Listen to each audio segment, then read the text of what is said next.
I'm Victoria Hartley, Group Editor of Mortgage Solutions, the publication behind today's online conference.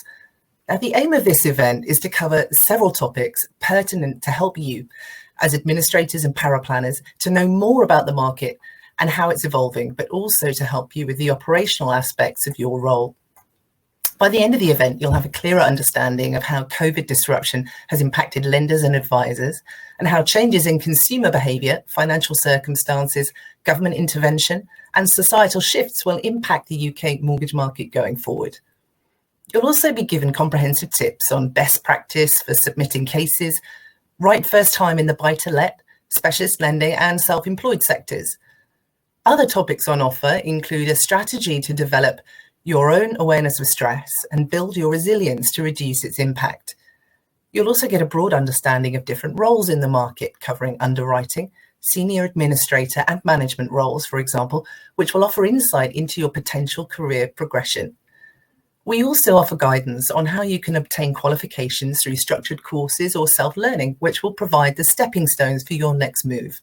Plenty to look forward to, and there's certainly a packed schedule ahead. But first up today, we have Robert Sinclair, Chief Executive of the Association of Mortgage Intermediaries, addressing some of the key impacts from COVID on mortgage lenders and advisors in a session titled Looking Beyond the Pandemic. The session will be followed by a Q&A, so please fire your questions through in the web chat box as they occur to you, and I'll put them to our speaker. You'll find a question box below the presentation screen for you to type any questions you have for speakers throughout the day. With no more ado, please take to the virtual stage, Robert. Thank you, Vicky, and it's a pleasure to be here with you today. Just go through the technicals to share my presentation with you now. This takes a second, and that's wonderful. And that therefore means I can now talk to you about what I view as the mortgage market and regulatory outlook. But before I do that, let me just talk a little bit to you about what AMI is, the Association of Mortgage Intermediaries.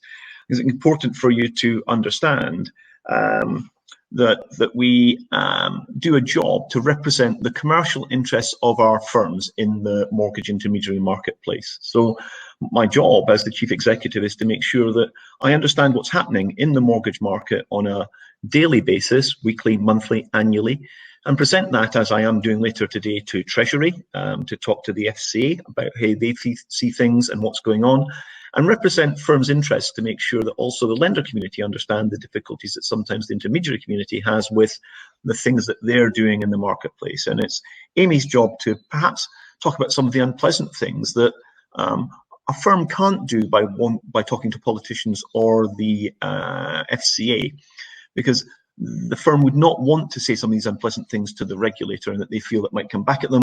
So I have the job of trying to collate that opinion and say it in a way to them that gives them the right answer and outcomes around all of that. So today I'm going to talk a little bit about where the market is and also where the regulator is on a range of things. I'm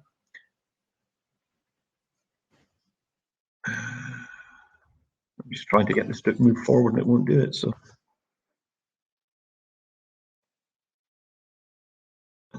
Excellent.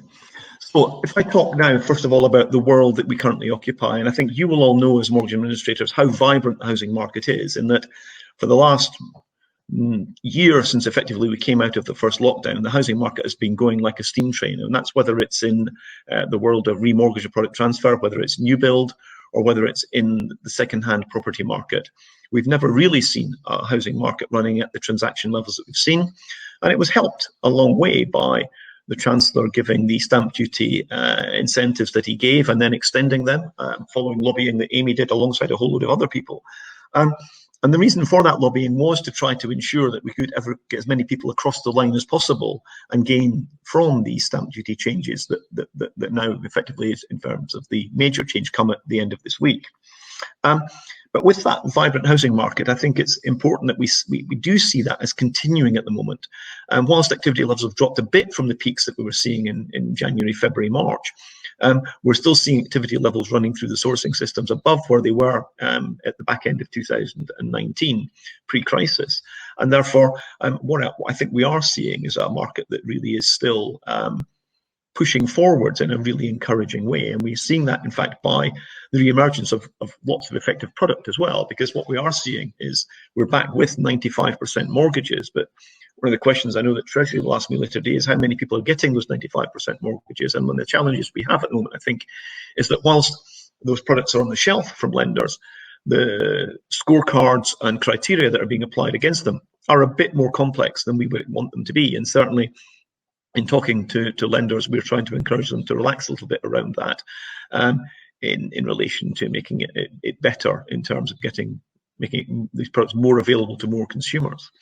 But what I can say is that whilst a number of big lenders have brought them to market with the support of government guarantees, we are beginning to see more and more commercial solutions coming to market, which means I think that we will see both commercial solutions which will underpin through lenders, but also builders, as Help to Buy comes to an end, bringing their own solutions to the marketplace to allow 95% to be sitting in the marketplace in perpetuity, as opposed to something that might begin to drop off as government support to the market reduces during 2022 and into 2023. We do still have the issues of COVID and Brexit running around the marketplace, but I think it has to be fair to be said that we have had a government that's provided significant support to the UK economy and incentives and has seen the housing market as a core component of the recovery, in that in bringing the stamp duty changes and Help to Buy and support that they've done, they have put house building at the forefront of the economy.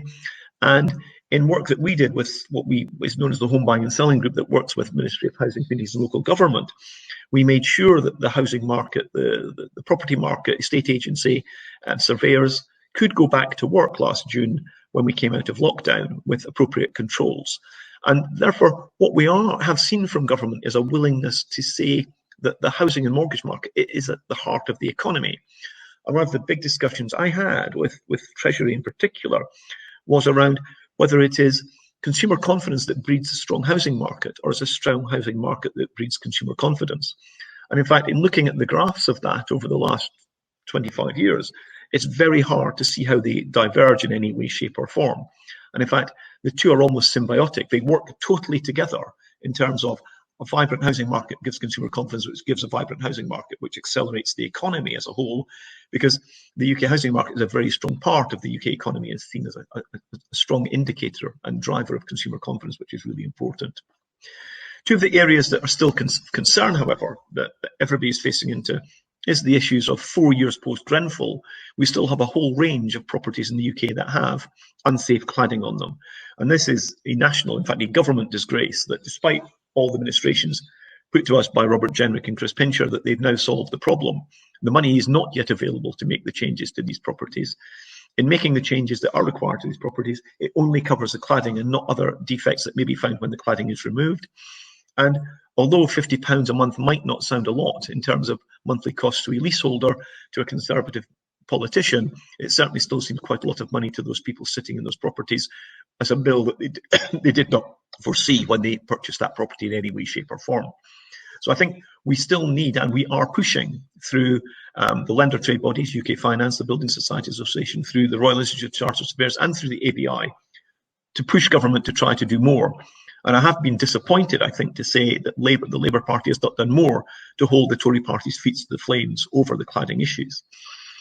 The mortgage prisoner issue is another area where Martin Lewis in particular has been trying to hold Rishi Sunak's feet to the flames and trying to encourage him to do more to help those thousands of people who are caught in closed back books, their mortgages having been sold to asset managers effectively, having been taken away from their original mortgage lender at the collapse in the crisis of 2007-2008.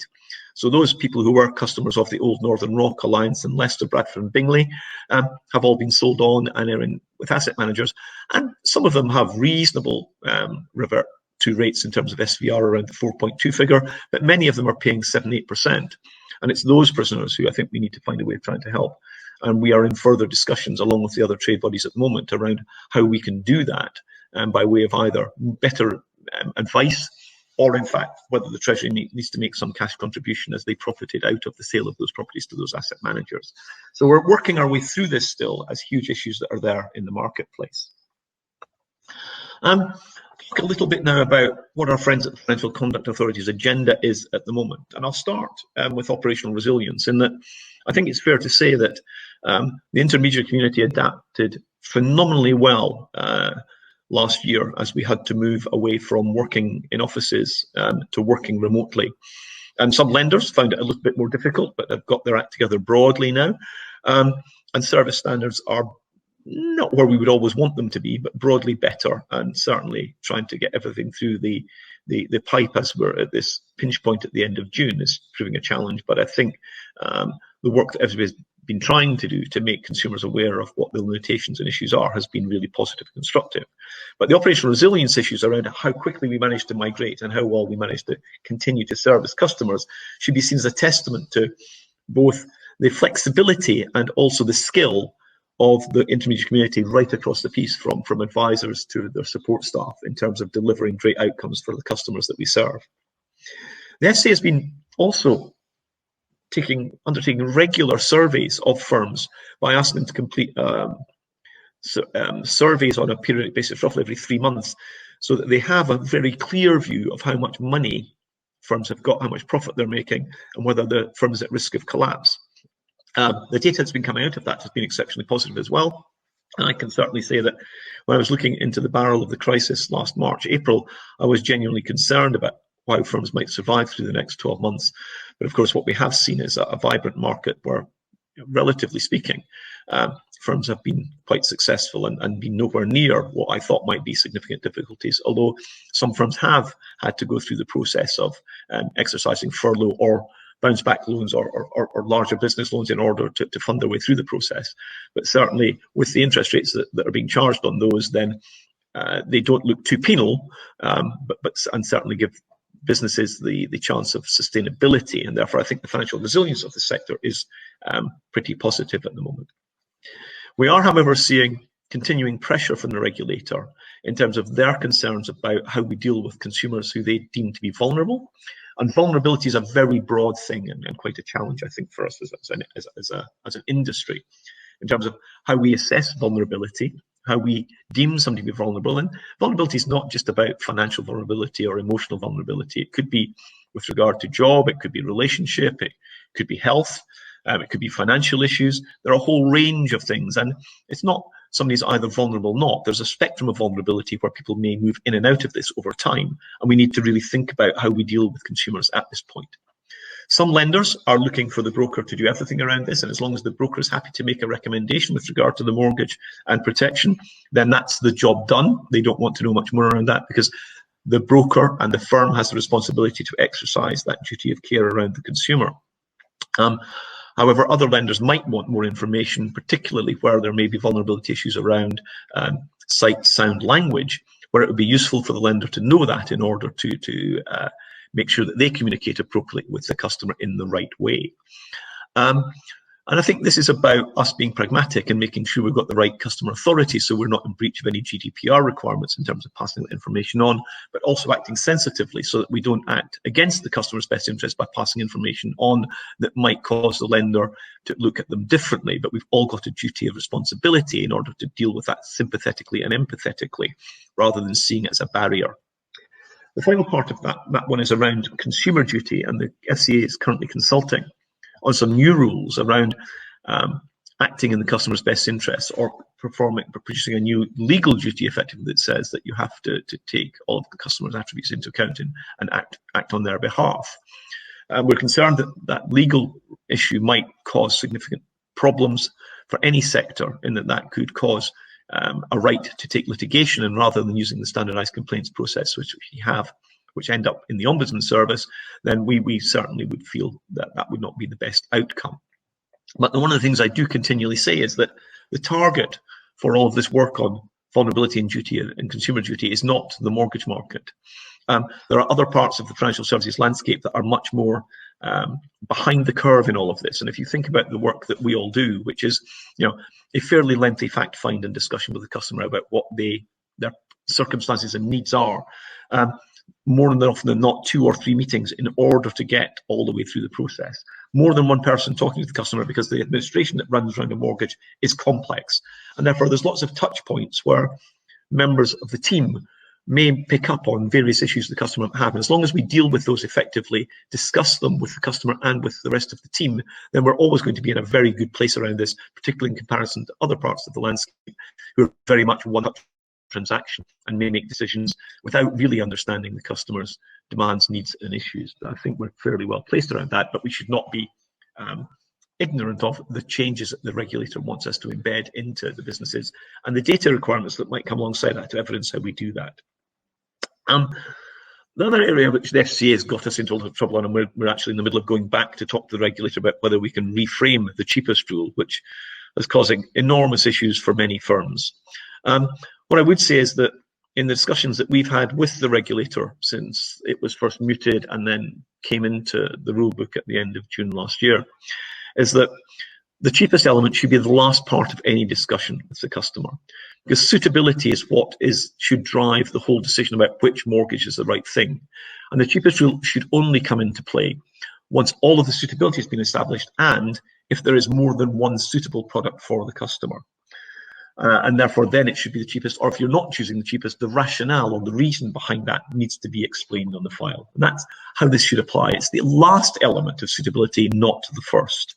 And therefore, in terms of sourcing and making those decisions, the more criteria you can drop into the system that reduces the number of outputs gets you to a better place much more quickly. But of course, we all know that sourcing systems are not perfect, and therefore sometimes the work and the soft facts around the edge that can't be applied to sourcing are very much determinants of suitability. And as long as those are documented on file, then the FCA is generally happy, and I don't see them exercising a great deal of criticism over firms that are making reasonable attempts to go through all of this. It'll be those who are totally ignoring the suitability and cheapest rule in their work that will come under scrutiny. The last element that I want to talk about is that the FCA is trying to go through a transformation program at the moment to change the way they do supervision and control. What they've said is they want to become more forward-looking and data-led. Now, I find that quite weird in that if you're going to become more data-led, what you're doing is going to collect information from firms, which is already going to be out of date, and then you're going to analyze it and look at it and come up with some information, by which stage you'll be 12 months out of date. How that is more forward-thinking and more forward-looking, I have got no idea, but maybe that's in relation to where they are as an organization at this point in time, where maybe they're 3 years behind the curve.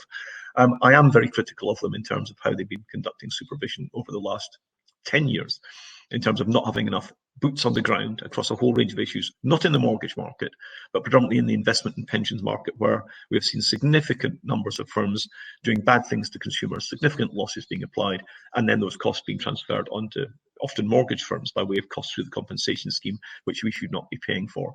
We also seen considerably escalating costs for the FCA itself, which really I'm uncomfortable about, because we're now paying in excess of 600 million for a regulator that when I go back and think about the Mortgage Code Compliance Board, when it finished in 2004, cost the industry 4 million and visited 4,000 firms a year. And we don't have any of that type of contact with our regulator now. In fact, we don't have a mortgage intermediary firm has a direct supervisor as part of its panoply. And that has to be wrong. And the only way we can contact the regulator is through their supervision hub, their call center. And that is really, really unhelpful. I'll touch a little bit on some of these issues. The cost issues that we're facing is that changes to the FCA fees which are coming. So what they're proposing at the moment is that they're introducing a new fee class to networks that says they will charge £250 for every appointed representative they have on their books. They've also changed the authorization process so that the fee for bringing somebody into or removing them as an AR is increasing, and therefore there's a significant cost transfer there onto networks. And we are seeing significant changes to the way that the FCA views all of this. Their rationale for this is predominantly in the investment and GI arena, and they're not able to identify any particular issues as far as we're aware in the mortgage arena, but these costs will be applied similarly across all types of networks, and we're particularly concerned around all of that. We had particular issues at the turn of the year, where the compensation scheme announced that it would be increasing the amount of money they wanted to levy across the industry from £500 million 2 years ago to £700 million to £1 billion, predominantly to cover failures in the pensions and SIP and investment world, where people have been sold investments that didn't actually exist. What we have seen is that they've reined themselves back from that in recent weeks, and therefore what was proposed to be an interim levy of some 120 million across the mortgage sector has now been lifted from our necks and that what they've said is that they will not be making that additional levy to fund errors in the investment and pension sector, but they are deferring the decision around that until October, and the amount that they are projecting for that has now reduced considerably. So a significant win in terms of the situation, but we still have that sort of Damocles hanging over our shoulders in terms of all of that. We are still having significant issues across the marketplace with a couple of legal firms, predominantly pure legal and quanta law, making significant claims on interest-only cases which were written between 2004 and 2008. I'm really happy to be able to tell people that the last 4 court cases that have gone through to be in front of a judge, they've either been struck out on the basis of being time barred, or they have found in favour of the firm in that there is no case to answer. The customer clearly knew what they were getting into and was suitably advised by the advisor, and therefore all of these cases have now been lost by the legal firms, and we are now suing for the costs of our advisor firms in order to recover their costs. This is a significant shift. I still expect there to be a significant number of DSARs flying around, and they'll still be pushing, I think, more into the Ombudsman Service with regard to these cases.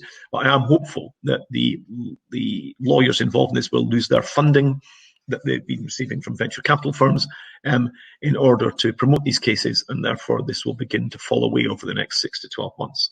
That will also have an impact on professional indemnity insurance, which we have seen significant increases of over the last 2 to 3 years, predominantly caused by the departure of one American underwriter from the market who had grossly underpriced. And therefore what we have seen is a range of firms having significant premium increases because they're now paying what is deemed to be the right premium. We have seen some profiteering around that. But as we get out of the back end of the interest-only issues, I do believe that the whole PI market will begin to settle down again now as things adopt a slightly more even keel, and therefore the pressures that have been there begin to evaporate. In closing, I just really talk a little bit about 2021-22. I think government intervention in the property market will remain unprecedented because they see it, as I said before, as a core element of consumer confidence, and consumer confidence does drive this market as well. We were always worried about how many people might end up being unemployed as furlough was being wound down. The numbers are looking significantly less, and we are now beginning to see lenders writing back the provisions they made last year because they just don't see the impact on the economy or GDP being anywhere near as significant. And as can be seen in a lot of the data being reported out of government at the moment, vacancies are rising, unemployment is nowhere near where we thought it would get to. And in fact, restaurants are saying that they can't find enough staff to open up again, and farmers are worried about where we're going to be on securing crops as we move into the autumn. And therefore I've got a situation where I don't believe the unemployment position to be anywhere near the fears we had 18 months ago. I think the FCA has produced a mortgage intermediary portfolio strategy which sets out that they are going to be looking at 2 particular markets. I expect supervisory activity on this in the second half of the year. That'll be in the later life market, i.e. equity release, and the second charge market. They view both of them as being markets where customers start on a journey in them and stay on that track and don't get deviated out, and that causes them concern. And what they see is also in those markets the evidence of suitability, i.e. the footsteps in the sand between what the customer said they wanted and needed and why that product was recommended not being evidenced on file in any way, shape or form. So you as administrators and support, that's the fundamental of your job as far as I'm concerned, is making sure the advisor clearly sets out the soft facts around why the customer wants what they've got, and that being clear in the file, and that helps any position where the FCA come to look at the work that we do. They're also concerned about excessive fees and charges in those markets, in that the cost of acquisition by way of marketing and aggregator activity is significant. And what happens is, in both those markets, advisors have to kiss a lot of frogs to find a prince, and all the costs of kissing the frogs get layered on the prince that completes, and they are concerned about whether those business models are the right thing for the customer. They are concerned about appropriate control over ARs and the self-employed, and we will see more work at them looking at the whole self-employed business model, I believe, over the next year. But what we have at the moment over the crisis has seen a growing intermediary share with most of the lenders, but they will begin to fight back through the product transfer process and through their use of fintech in order to make it easier and easier for customers to stay with them. And our challenge as intermediary sector is to make sure that the customers love us, stay with us, and by talking to the customer on a regular basis, that we are the first point of contact that they have when they come back. The last element is that we will begin to see the escalation of the government's First Homes initiative, and that is effectively a replacement, or their replacement, for what I would view as shared ownership. And there will be significant government funding into this, and part of builders' requirements to produce these houses and their planning processes, which will be driven by local authorities. The plan is to produce 400,000 of these houses over the next 5 years. It'll be interesting to see how the government delivers this, because I just don't think they have the pressure running through all the local authorities in order to meet this, and this will become a political football as we go through the next 2 to 3 years. I will shut up now, and I'm happy to take comments, and I'll hand back to Vicky. Robert, thanks so much for that really forensic look at the broad landscape, and which is constantly evolving, as we know. So Robert, one very quick question before we go to some of the questions which have come in for us. I just wanted, you mentioned the bounce back loans which some intermediary firms had recourse to during the early stages of the pandemic. I just wondered what the extent of that was in the advice market. How many advisors actually looked for some government support? There's no definitive figures around that, but having talked to some firms, I know they have used them. And not because they necessarily needed them as bounce back loans as part of the process, although they clearly had lost income as part of it. But they certainly used them as a part of refinancing existing debt, because the rates that we offered in bounce back loans were significantly better than the existing loans that they had. And therefore, this was a means for them to refinance and get to a better place around all of that. So we have seen some of it around.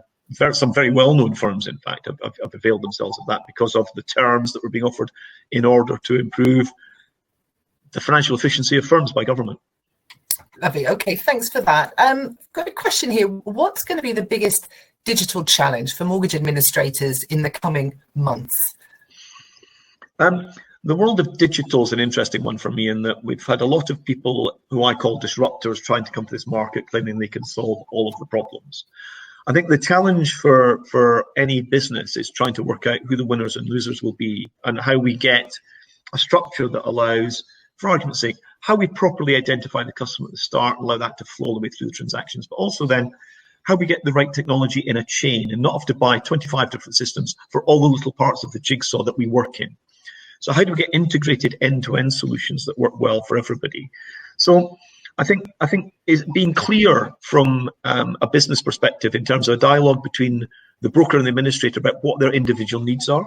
The person who owns the business being clear about what they want that technology to do for them and the customer, and then working out what the best provider is to give them that with the fewest number of people they've got to interact with, because technology does not weld well together a lot of the time.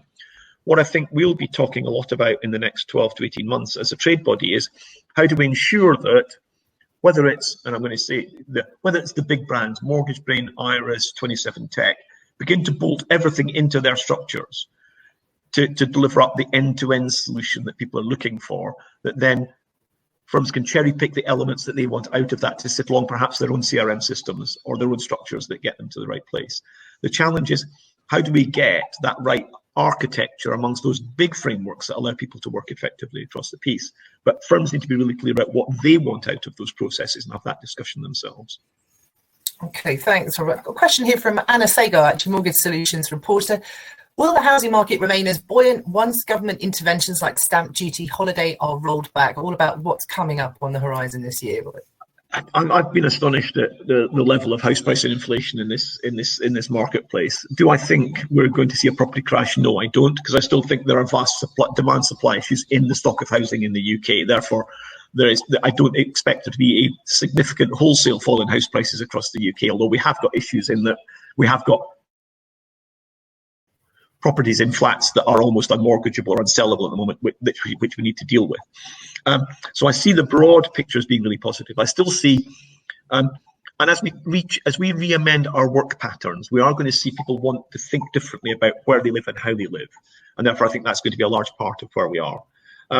So that structure for me means I still think we will see a buoyant market, in that the push from government for new build is going to continue unabated. The pressure on this government to build more houses means that, and because distribution, i.e. brokers, have the lion's share of all of that work because builders want to work with brokers to get the best mortgage through the process. Estate agents understand the value of brokers in order to make sure that people who walk through the door can get that mortgage and can complete on that transaction. The bulk of lenders coming to the marketplace outside of the really big boys believe in brokers as part of their journey now, much more than they ever did before, because they recognise they can't afford to run distribution themselves. And they want that advice work being done by people who are professional and good at it, and have got great admin support and deliver them a great package product, great package cases. So the fundamental for me is that I don't see anything other than it going in the right direction, despite the fact we will see some pushback on remo and product transfer out of the lenders. But the world for me is only positive at the moment. And I can't believe that I'm saying this, given how I felt about the market 15 months ago. But I do feel more positive than I probably have at any time in this job in the last 12 years. Well, that's a happy end note to finish up with. Thank you so much, Robert. And it doesn't look like things are going to be calming down for administrators anytime soon either. So, I'm afraid not.